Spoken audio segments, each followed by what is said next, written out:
Hi again then guys, and welcome to the, as promised, showdown between two electric motorcycles that I rode recently on the channel, the Energica Eva and the Zero SRF. The particular models I'll get into in a second because there are multiple different levels you can buy, and both of these of course were ridden at the English Electric Motor Company, based on the east coast of the UK. Great little dealership, as many of you who have probably visited it already will already know, and the reason why I'm pointing that out again is because I've actually linked their site down below along with the official pages for both the Zero and the Energica on their own websites. And the reason why I've done that is twofold. One is so that you can cross-reference the specs that I'm talking about in the video, and secondly, and you could say more importantly, you can actually check out some of the extended details, some things that I'm not going to get into in the video because they get a little bit too technical for the average listener. It's the kind of thing that if you are actually looking to buy one of these, then you'll probably want to go toward that, unless you're watching the video more for the entertainment value. Stuff like larger batteries, charge times, DC charging, AC charging, all this kind of stuff that doesn't exactly make good radio. So you can check all of those things out on the websites, but for now we're going to go for the broader strokes, stuff like range, weight, price, performance, that kind of thing. So without any further ado, let's get into the showdown. Now the bikes in particular, as I said, were the lower end models. They do not have extended battery packs and premium editions and all that kind of extra stuff. It's the standard Energica Eva Esseesse9, not the SS9 Plus, and the Zero is of course the SRF 14.4 model, not the premium. So with that in mind, how do they compare? Well, in terms of power, interestingly, the two that I rode are the same. They're both rated at 110 horsepower, so it's a wash there. You could give both bikes a point, or you could give neither one. Let's give them both a point just for the sake of it. In terms of torque, interestingly, it falls in favour of the Zero. It has 10 Newton meters of torque more at 190 to the still impressive 180 of the Energica. Both are much higher than your average naked bike and even your average bike, period, regardless of being a naked bike or a street fighter at all. As far as performance, well, I more or less assumed, based on specs that I'd seen, that both bikes were speed limited to 125, primarily for the batteries. That's semi-true, because it would seem from the Zero website that the top speed of the bike is actually just 124 miles an hour anyway, whereas the Energica is limited to 125. So although it's not a huge difference, I am going to give the point to the Energica because regardless of that speed limiter, it is a quicker bike. In terms of acceleration, well, despite the fact that the Zero has an advantage in torque and weight, it really shakes out to be fairly similar. Both bikes are rated at under 3 seconds to 60, and of course you could get into more detailed quarter mile times, 0 to 100 maybe, that kind of stuff, 0 to VMAX. For now we're just sticking to 0 to 60, and they're close enough to be exactly the same, so once again, it's a wash for points. So far it's going back and forth, more torque on the Zero, better top speed on the Energica. What about the next phase? That's performance and that's spec, but what about stuff like practicality? The price, the weight, stuff like ergonomics, the size, the comfort of the bike?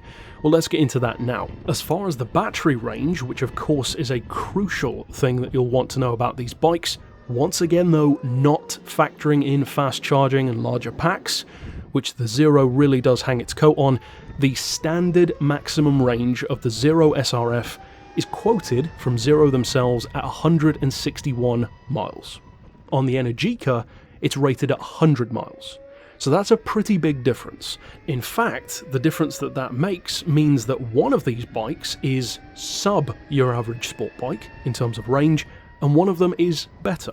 For instance, a Ducati or an MV Agusta or even something like a Kawasaki or a Yamaha Lita sport bike will typically do about 130 to 140 miles to the tank. One of these is higher than that, and one of these is lower. The Energica does 100, which of course is lower, and the other is the Zero at 161. Now both of these can be significantly improved if you choose the higher models. The SS9 Plus, in the case of the Energica, doubles the range, which is very impressive, and in a similar way, the Zero doubles the battery as well to a 12 kilowatt pack. But that's not the versions that I rode, so that's not the comparison here. The basic range is 161 to 100. Next up though, we have more specifically the ergonomics, stuff like the comfort of the bike. How high is it? How heavy is it? How large is it to ride for maybe someone like me who is a taller, larger rider, but maybe more importantly for somebody who isn't larger and who might find one of these bikes to be maybe too much to handle if it is too heavy, for instance parking. Thankfully both bikes do have park assist at about 1.5 to 2 miles an hour, which is much needed on a 200 plus kilo naked bike. However, in terms of the seat height, the Energica does win. It's a larger bike, it's wider, it's taller, it has an 810mm seat compared to the 787 on the Zero. That's to be noted. Now, saying that it's higher doesn't necessarily make it better, and I'm fully aware of that. A smaller rider will think quite the opposite, in fact. But for me, which of course is the person who rode these bikes on this occasion, I have to give it to the more comfortable height, which was the Energica. Next up though, it swings completely the other way when you're talking about weight. Now, as I mentioned in the individual reviews, as any good bike should, the weight melts away as soon as you start riding. Both bikes are very heavy. 220 kilos is the quoted standard weight on the Zero, 260 kilos is the quoted standard for the Energica, although they can vary a lot. But regardless of what optional extras you go for, that does mean that of course the Zero has the advantage, a pretty impressive 40 kilo advantage. And when you combine that with the fact that it also has better range, well, that's hard to argue with. It's lighter and has better range. That's a pretty strong combination to have as far as ergonomics and practicality goes. It does though have the lower seat, so it all balances out. What then finally though about the price? Because of course that is as important as anything else for the vast majority of people, and in case you were wondering, I am going to be using the prices that are specifically quoted on the EEMC website. So these are the prices that they are offering the bikes for, rather than, choosing two completely different dealerships, for instance. And we are going to compare the on-the-road price with the UK government grant of £1,500 included, and probably more importantly for most people, the financing price, at least the entry base model price that you'll be looking at. Now the on-the-road price for the Zero is £17,940. On the Energica, it's £20,999. That's a big difference.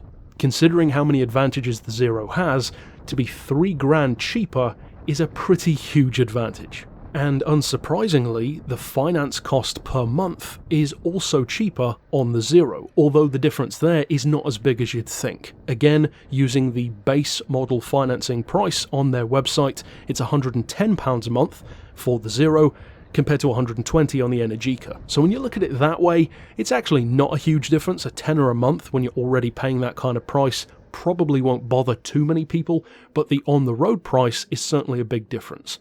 However, as I said in my individual reviews, most people were probably going to finance these bikes because it's more of a long-term purchase and you don't necessarily need to buy it outright in one go, because it doesn't tend to be the kind of bike that people buy with the intent of selling it quickly. Usually it is a long-term purchase, so financing is a pretty good option. Overall though, opinions to one side, the facts speak for themselves. Coming in with 4 points is the Energica, and that includes all of the equal points as well, such as power and 0 to 60. The Zero, on the other hand, is the clear winner though, with 7 points.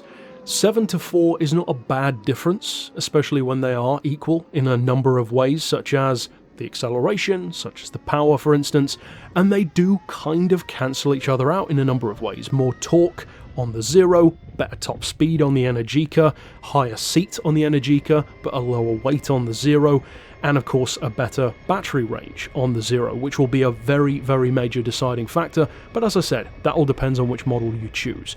Overall, I would say that factually, on paper speaking, regardless of opinion, the Zero is the better bike. I still prefer the Energica, and that's just the way it goes sometimes, because personal preference will often override the more sensible option. And that, I think, is really the telltale thing about the whole discussion of which bike you should have, because at the end of the day, it depends what you want. If you're buying one of these bikes, or at least considering one of these bikes to use it as a tool, such as a commuter that has a bit of fun thrown in there, well, pretty clearly the Zero is the better option. On the other hand, if you're buying it purely for the fun factor, well then the Energica will probably, like me, appeal to you a little bit more. And the reasons why are always more difficult to justify. They're more intangible. It's stuff like style, charisma, passion, things that you can't really quantify on paper, it's just personal preference. So for me, I definitely prefer the look of the Energica. I like the fact that it is bigger. In terms of performance though, the Zero, as I mentioned in its review, feels sharper and more responsive, primarily probably due to the weight and that little bit of extra torque as well. Ultimately though, they're both fantastic, so of course the choice is down to you. If you're looking at it for fun, I hope you enjoyed the video. If you are considering buying one, I would of course recommend checking out both of their individual websites and obviously the English Electric Motor Company down below as well. But thanks for joining me in this Rivals match. If you haven't already checked out the individual reviews where I go even more in depth on either bike, then of course click down below to see those. And until next time, I'll see you then. But for now, as always, thanks for watching.